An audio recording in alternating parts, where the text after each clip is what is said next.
माँ जी, आप कब तक अपने कमरे में लेटी रहेंगी? अगर आप थोड़ा बहुत काम कर लेंगी तो घिस नहीं जाओगी। आशा जी की बहू सुलेखा मुंह को बनाते हुए बोली। इतना सुनते ही आशा जी बिस्तर से उठ गई और किचन में चली गई। आशा जी काम करते करते अपने पति किशोर जी को याद करने लगी। एकदम से अचानक यूं अकेला छोड़कर चले गए मुझे आपके बिना तो एक एक पल काटना भारी लगता है। हंसते मुस्कुराते हुए आप पूरे घर में चहल पहल रखते थे। पता नहीं मुझे भी भगवान आपके पास कब भेजेगा। यही सोचकर आशा जी की आंखें नम हो गई। एक कार एक्सीडेंट से उनके पति की मौत हो गई थी। आशा जी के हृदय की वेदना आंसू के जरिए बाहर आने लगी। वह लगातार पति को याद कर रही थी। तभी बेटा मोहन भी ऑफिस से आ जाता है और अपनी माँ को इधर उधर ढूंढते हुए रसोई में चला जाता है। आशा जी अपने बहते हुए आंसू को अपने सीने में समेट लेती है। अरे माँ, आपसे एक बात करनी थी। क्या हुआ बेटा? आशा जी ने पूछा। माँ, मेरा ऑफिस बहुत दूर पड़ता है। रोज़ आने जाने में ही मैं पूरी तरह थक जाता हूँ। इसलिए माँ, मैं अपने ऑफिस के पास ही एक घर लेना चाहता हूँ जिससे मुझे आने जाने में दिक्कत ना हो। घर लेने में पैसे कम पड़ रहे हैं। इसलिए माँ, मैं सोच रहा था पापा के रिटायरमेंट के जो पैसे मिले थे वह आप मुझे दे दीजिए। पर बेटा, इससे पहले कि आशा जी कुछ कहती, मोहन की पत्नी सुलेखा बोली। अरे माँ जी, आप क्या करोगी इतने पैसों का? और वैसे भी आपके सभी खर्चे हम लोग ही उठाते हैं। अब आप अपने बेटे को मुसीबत में भी साथ नहीं दोगी तो कब दोगी? कोई बात नहीं बहू, मैंने कब मना किया है? मेरे बाद वैसे भी सब कुछ तुम्हारा ही तो है। तुम लोगों को जैसा सही लगे वैसा कर लो। अपनी माँ की बात सुनकर बेटा और बहू के चेहरे पर मुस्कान छा गई। रिटायरमेंट के पैसे हाथ में आते ही मोहन ने अपने ऑफिस के पास ही एक घर ले लिया। कुछ दिन बाद ही बेटे और बहू ने घर से जाने की तैयारी कर ली। आशा जी ने भी खुशी खुशी अपना सामान पैक कर लिया। आशा जी बेटे से खुश होते हुए बोली, बेटा, मैंने अपना सारा सामान रख लिया है। किस दिन चलोगे नए घर में? मोहन और सुलेखा एक दूसरे की तरफ देखने लगे। माँ, आप कहाँ की तैयारी कर रही हो? आप तो यहीं रहोगी। यह सुनकर आशा जी खड़ी की खड़ी रह गई। माँ, समझने की कोशिश करो। जो घर मैंने लिया है वह ज़्यादा बड़ा नहीं है। एक कमरा है और एक बैठक। आप वहाँ एडजस्ट नहीं हो पाओगी। और फिर माँ, आप यहाँ रहोगी तो इस घर की भी देखभाल होती रहेगी। वहाँ शहर की हवा पानी आपको सूट नहीं होगा। इसलिए आप गांव में ही रहो। हम लोग तुम्हें 30 त्योहारों पर बुला लिया करेंगे और हम लोग भी कभी कभी आपके पास आते रहेंगे। आशा जी बेटे के मुंह को गौर से देखती रह गई। उनकी आंखों के कोर गीले हो गए। आशा जी बेटे से कुछ नहीं बोली। अभी बेटे की शादी को साल भर भी नहीं हुआ था। मोहन की पत्नी अक्सर मोहन से बाहर रहने के लिए लड़ती झगड़ती रहती थी। यह बात आशा जी को भी पता थी कि वह उनके साथ नहीं रहना चाहती है। 2 दिन बाद ही बेटा और बहू आशा जी को अकेले गांव में छोड़कर अपने नए घर में शिफ्ट हो गए। पति के रिटायरमेंट के पैसे भी बेटे ने सारे ले लिए थे। अब आशा जी अपने पति के बनाए हुए घर में अकेली रह रही थी। पति की पेंशन मिलती थी। थोड़ी बहुत पेंशन में क्या होता है? बुढ़ापे में हारी बीमारी, खाने ओढ़ने पहनने का खर्चा सभी तो होता है। बेटे बहू का स्वार्थ देखकर आशा जी बिल्कुल टूट चुकी थी। जैसे तैसे आशा जी उस पेंशन में गुजारा कर रही थी। अपने आसपास के रहने वाले लोगों के साथ बोल बतलाकर अपना टाइम काट लेती थी। बेटा तो माँ को छोड़कर ऐसा गया कि जाने के बाद उसने एक बार फ़ोन करना भी ज़रूरी नहीं समझा।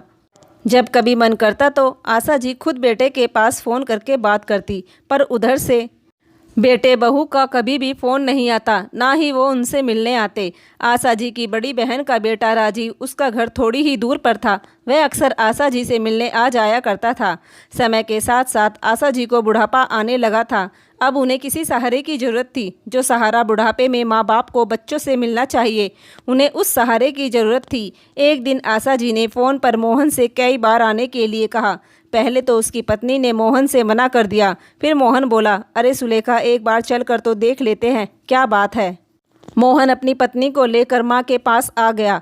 आशा जी बिस्तर पर लेटी हुई थी। बार बार उन्हें खांसी आ रही थी। तभी बहू बेटे से बोली, अरे आप माँ जी के इतने करीब क्यों बैठे हो? बार बार खांसी आ रही है इन्हें, आपको भी इन्फेक्शन हो जाएगा। पत्नी के कहने पर मोहन तुरंत उठकर अपनी माँ से दूर बैठ गया। यह देखकर आशा जी की आंखों में आंसू आ गए। आशा जी उठकर बैठ गई और बेटे से बोली, बेटा मोहन, अब मेरी तबीयत कुछ ठीक नहीं रहती। हाथ पाँव भी काम नहीं करते। ना समय पर बना पाती हूँ, ना समय पर खा पाती हूँ। शरीर में बहुत ज़्यादा कमजोरी आ गई है। या तो तुम दोनों यहाँ आ जाओ या फिर मुझे अपने साथ ले चलो। मोहन की पत्नी तमक कर बोली, माँ जी आपको पता है उस घर को लेने में कितने पैसे खर्च किए हैं हमने। उस घर को छोड़कर हम यहाँ नहीं रह सकते और आपको हम अपने साथ रख नहीं सकते क्योंकि एक्स्ट्रा एक ही कमरा है और वह भी मेहमानों के रुकने के लिए है। पीछे से बेटा भी बोला, हाँ माँ मैं कहाँ रखूँगा आपको, आप चुपचाप यहीं पड़ी रहो और जो पेंशन के पैसे मिलते हैं उन पैसों से एक नौकरानी रख लो, उससे तुम्हें सहारा मिल जाएगा। बेटा बुढ़ापे में माँ बाप को बच्चों का साथ चाहिए, ना कि किसी कामवाली का। आशा जी अपने साड़ी के पल्लू से आंसुओं को पोंछते हुए बोली, माँ ये रोना धोना बंद कीजिए, मेरे पास इतना समय नहीं है यहाँ रुकने के लिए। मैं अपनी मीटिंग छोड़कर आया था, मैंने तो आपको अपना फैसला सुना दिया है, मैं आपको अपने साथ नहीं रख सकता।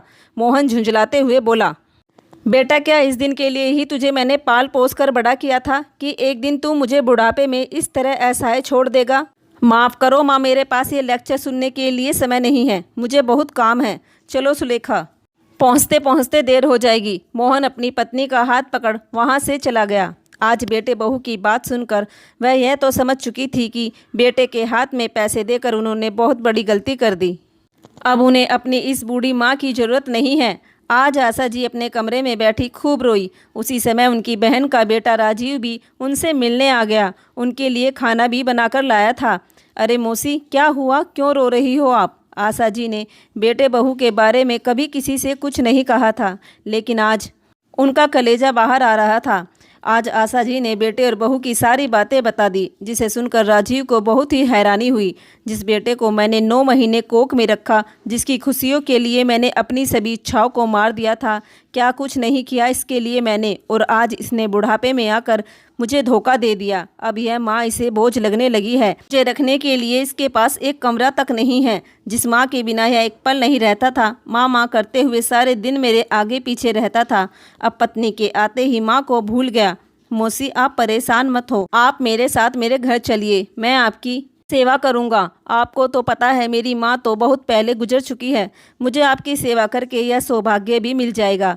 राजीव ने आशा जी से कई बार अपने साथ घर ले जाने के लिए कहा, लेकिन आशा जी ने मना कर दिया क्योंकि अब बेटे और बहू की हरकतों से उन्हें बहुत ठेस पहुंची थी। अब वह मन ही मन निर्णय ले चुकी थी। अब जब बेटे को माँ की ज़रूरत नहीं है तो अब इस माँ को भी बेटे की ज़रूरत नहीं है।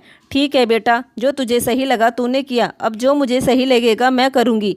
आशा जी राजीव से बोली, बेटा मुझे तुमसे थोड़ी मदद चाहिए। बेटा तुम जल्द से जल्द इस घर के ग्राहक लगा दो। पर मौसी आप कहाँ रहोगी?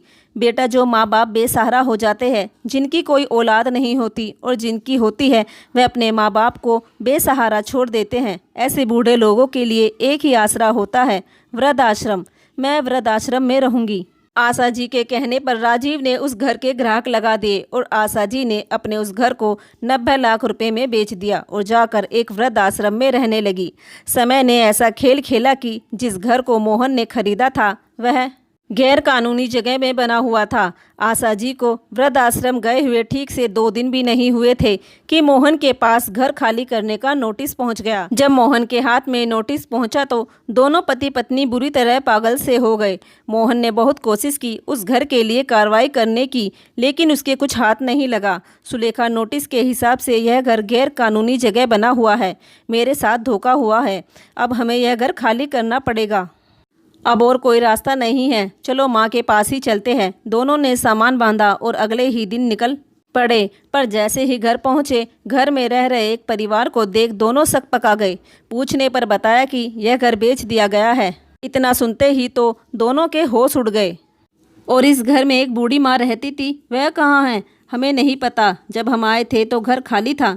सुलेखा क्या पता माँ राजीव के घर हो। दोनों राजीव के घर की तरफ चल दिए। माँ को ढूंढते ढूंढते चिलचिलाती धूप में दोनों की हालत खराब हो रही थी। घर पहुंचकर राजीव से माँ के बारे में पूछा तो राजीव बोला, आज तुम लोगों को मौसी की बड़ी याद आ रही है, जो इतनी चिलचिलाती धूप में दोनों मौसी को ढूंढ रहे हो।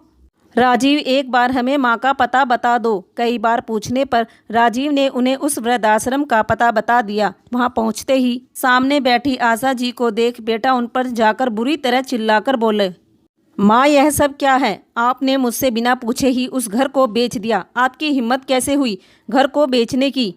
आवाज़ नीचे करके बात करो। यह तुम्हारा घर नहीं है। और क्यों नहीं बेच सकती मैं अपने घर को? वह मेरे पति का घर है और मेरा जो मन करेगा मैं वही करूँगी। और तुम दोनों होते कौन हो मुझे रोकने वाले? माँ, मैं आपका बेटा हूँ। आपको पता है मेरे साथ क्या हुआ है? जो घर मैंने लिया था वह घर गैर कानूनी जगह बना हुआ था। उस घर को हमें खाली करना पड़ा और आपने यह घर भी बेच दिया। अब हम लोग कहाँ रहेंगे? देखा मोहन, जितनी तुम्हारी माँ सीधी लगती थी उतनी है नहीं। हमने कभी उम्मीद भी नहीं की थी कि इतना बड़ा कांड कर देगी तुम्हारी माँ। अपने ही बेटे बहू के साथ ऐसा किया। कौन से बेटे बहू की बात कर रहे हो तुम? बेटे बहू का कोई फर्ज निभाया है तुमने? जब तुमने बुढ़ापे में मेरा साथ छोड़ दिया तो मैं क्यों सोचूं कि मेरा कोई बेटा भी है? माँ, हम पर थोड़ी सी तो दया करो। अब कम से कम रकम तो हमें दे दो कि हम कोई घर खरीद ले। नहीं, इसमें से तुम्हें एक फूटी कौड़ी भी नहीं मिलेगी। मैंने अपने पति के घर को 90 लाख रुपए में बेचा है, जिसकी एक एक पाई इस वृद्धाश्रम में लगेगी। इतना सुनते ही मोहन और सुलेखा का मुंह खुला का खुला रह गया। बेटे, मेरी तरफ ऐसे क्या देख रहे हो? यह तो तुम्हारे कर्मों की सजा है। जो जैसा बोएगा वैसा ही तो काटेगा। तुमने मेरा साथ छोड़ दिया, मैंने तुम्हें छोड़ दिया। आशा जी बाहर बैठे हुए गार्ड से बोली, इन दोनों को बाहर का रास्ता दिखा दो। और फिर गार्ड ने दोनों का हाथ पकड़कर वृद्धाश्रम से बाहर कर दिया। दोस्तों, जिस बेटे के पास अपनी माँ को रखने के लिए जगह नहीं थी, उसकी सेवा के लिए समय नहीं था, आज वही बेटा अपना सामान उठाए सड़कों पर दर बदर की ठोकरें खा रहा है। ये सजा है बुढ़ापे में अपनी बूढ़ी माँ को सताने की और उसे धोखा देने की। आशा जी ने उन पैसों से वृद्धाश्रम की मरम्मत करवाई और ऊपर भी कई कमरे चढ़वाए और बुजुर्ग लोगों की भी छोटी मोटी ज़रूरतों को पूरा किया। तो दोस्तों, क्या आशा जी ने सही किया या गलत? प्लीज़ कमेंट करके ज़रूर बताइए। धन्यवाद।